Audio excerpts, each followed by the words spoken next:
Born and raised at Thomasville, and I've spent 83 years up and down this river. And we have really a treasure here if we can just go ahead and develop it. The people who haven't floated the river or been through the mill here have really missed something. Leaving Thomasville, the Middle Fork runs into the 11 Point, and then Barnes Fork runs into 11 Points, and we have the Dripping Springs, and we have the Posey Springs, the Blowing Springs, and Greer Springs, and Graham Springs, and Roaring Springs. Beautiful, beautiful. We've got treasure here if we could just get it, make people aware of it. I'm 83-year-old, and I've been in 70-some countries. I received my master's at Oxford. That's Oxford, Mississippi. And I've spent most of my life around here, and I have one story to tell about it. My aunt, she run the service station there at Thomasville, and she loved to fish, and she'd bring me over here when I was a small boy, and my sister and my sister's friend, and we'd cross the river and go up the river and fish where the Greer Spring comes into the river. And there was two boys across the river there from us, and they kept throwing rocks at us. Finally, they broke our minnow jug. But when we left, we was coming up the hill, and my aunt says, "Carl, you got a knife?" And I said, "Yes, I have. Get out here and cut me 2 hickories. We're going to whip those boys. Teach them a lesson." Well, I cut the hickories, and she turned around and went back down, and the boys were still walking up the hill. She stopped. They got out. I felt sorry for the boys. Those girls chased them through the woods, warping them with the hickories. And my grandfather run a grist mill at Thomasville, the first one, and he had the grindstones shipped in from somewhere in France, and they are in my farmhouse, in the walls of my farmhouse out there. Now, that's my connection here. But I've walked down the path many times. Have you ever been inside the building? I walked through it, but they still had a lot of things in there now, and I understand now most of everything is gone. But it has such potential. I wish we could bring it up to the par with Alley Springs, but that's in the future. I'll probably never see it. Why do you think we should save it? Pardon? Why do you think we should save it? Oh gosh, I think all these things should be saved. I floated the Nile River from Alexandria to the Oswan Dam, and the things that have been saved there. I floated the Rhine River in Germany, the old castles, the cats on the Rhine. They saved them, and now they're big, big attractions, and this could be our attraction here. My name is Don Shehorn. I was born on 11 Point River up on Thrasher Ford, an old place called the Matt Owens place, which was a part of the Dewey Minnick Ranch. 1 year later, we moved to Greer. Of course, I don't remember that. I was 1 year old. But from that time until about the 4th grade, I attended Greer School and was very familiar with the mill and a lot of the stories that what went on here. In that period, one of the fun things that I did with the Owens boys, whose dad, Rich Owens, worked for Lewis Denning and took care of this property. And there was Kelly Owens and Richard Owens and Johnny, and the girls were much older, or considerably older, I thought at the time, and I didn't know them that well. There was Mildred and Davine and another one. But that's my connection with it, and the stories that we heard around my grandfather's store, Jim Bell, J.F. Bell, had the store at Greer for years, many years. And I heard a lot of stories. One of my favorite things to do was sit around the store at night after the sawmill shut down and listen to them talk. And many of the stories were about the mill. And I hope somebody's recorded them, and maybe Geneva Klein has.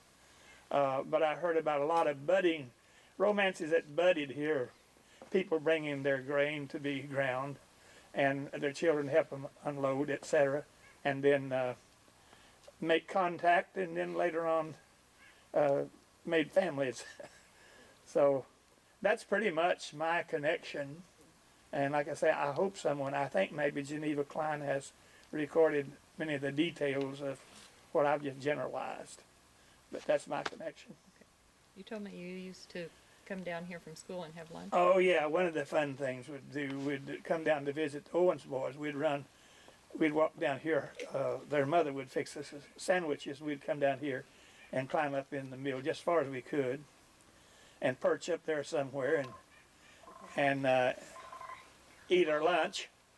And we might have hit it and smoked a cigarette. You can't tell. I don't recall for exactly, but boys will be boys, and we had a lot of fun.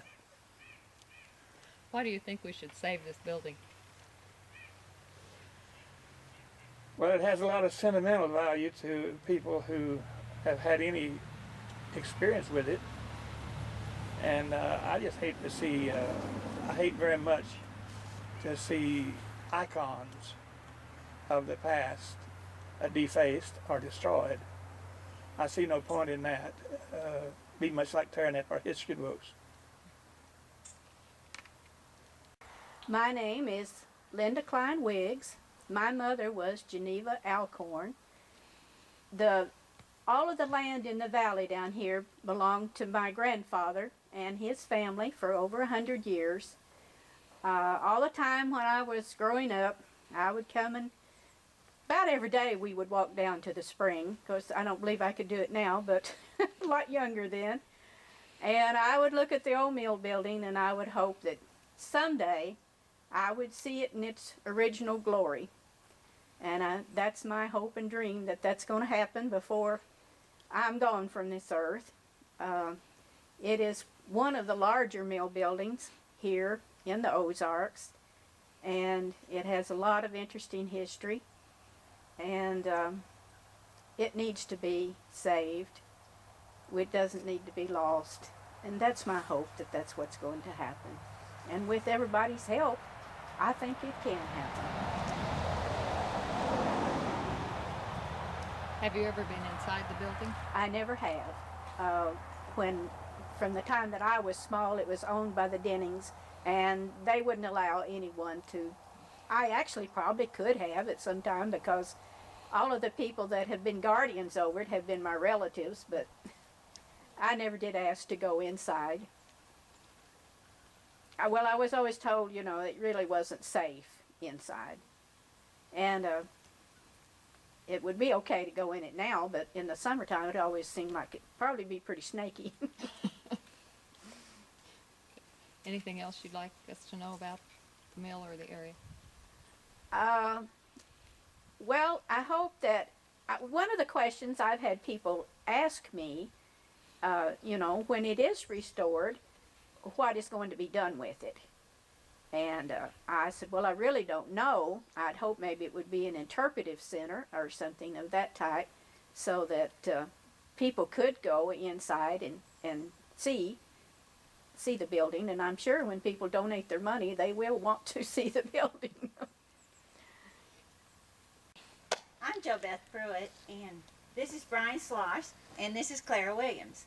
We have a fourth member of our group, which is called Friends of the 11 Point River, and the fourth member is an attorney named Ed Clausing from Jefferson City, who of course could not be here today. The reason we decided to start the nonprofit was because this mill had sat here for years neglected, and the Forest Service was able to acquire it in May of 2013, and they were open to the idea of us restoring and saving this mill for future generations. And that's kind of why we got that's why we kind of got the project going. And personally, I just hate to see all the history of this area just slowly disappear. And this is one piece that's extremely unique. It took a lot of ingenuity, a lot of hard work, and I think a lot of the younger generation in this area can really look to this, because it's only a couple generations removed that it was done, to see what they can accomplish. And this was a major accomplishment for its time. I don't think in years, if you ask me like someone did before we started, what happened 150 years ago. That's not how my mind works. My mind works from events and things I remember. Oh God, one of the things I remember is coming up here when I was 4 years old. And I love this place. And we need to save it before it falls in. Okay? And it's not going to be Brian and Clara, and it's going to be everybody. It's going to be a big area. It's going to have to involve people from St. Louis and Springfield and Kansas City and Memphis, because there are a lot of us who love this. Okay? We don't have the money in Oregon County probably to do this. It's going to take this film. It's going to take kids like you who are willing to donate their time. It's time now to do something before it goes further underground, and it's very important to save this for our kids to know where they came from and what a struggle it was just to live.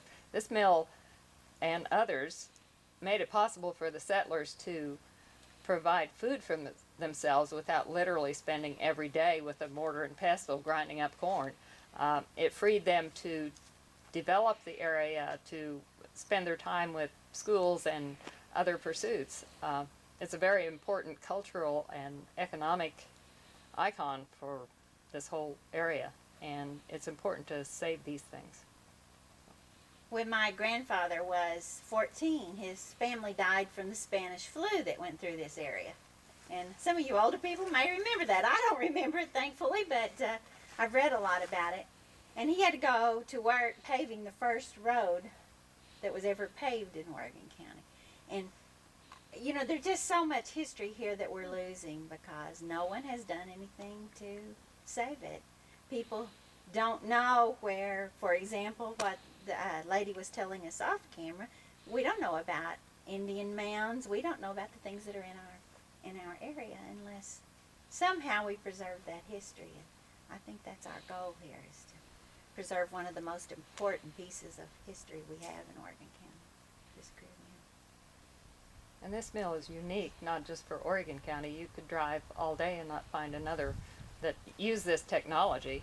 It was very unusual for its day and time, and it still is. And you can correct me, but I think one of the important parts about that history, from what I read, was Samuel Greer took in a partner who had the expertise to do what had to be done here when this mill was built. And if you're from Thayer, you certainly recognize the name George Main Prize, because we've had a George Main Prize for as long as I can remember. And he took someone in as a partner in order to accomplish what he accomplished here. So that's what we're trying to do, is find partners to restore what they accomplished.